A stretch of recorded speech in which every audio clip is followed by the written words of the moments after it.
2 minutes de ton temps, je veux qu'on parle de gestion.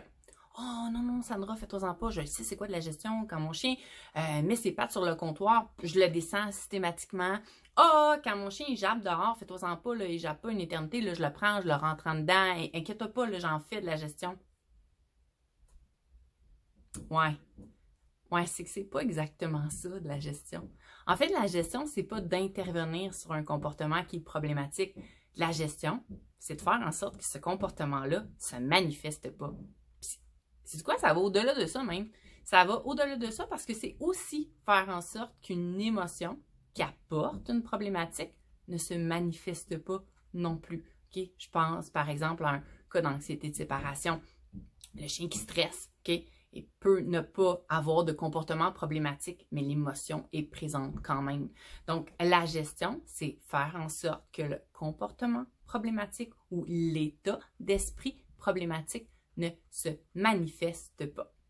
Mon nom est Sandra Desrosiers-Laporte, je suis technicienne en santé animale, intervenante en comportement canin et copropriétaire de la compagnie Intervention Câlin. Et la raison pour laquelle c'est important pour moi de te parler de gestion, c'est parce que c'est l'étape numéro 1 pour obtenir des résultats.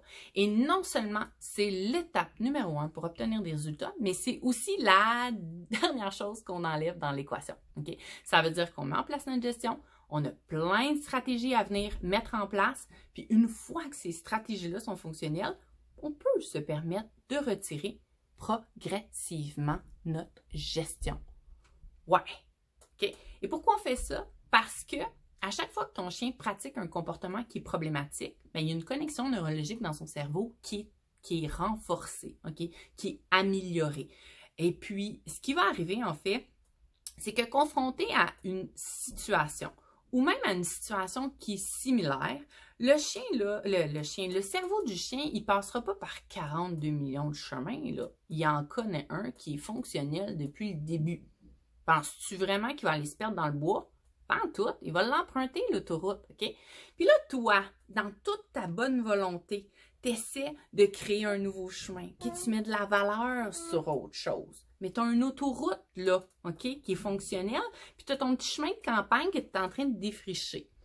Confronté à un choix, une situation, peu importe, si l'accès à l'autoroute est possible, OK, le chemin est connu, le chien est sur le pilote automatique, mais clairement, il va l'emprunter, ce chemin-là.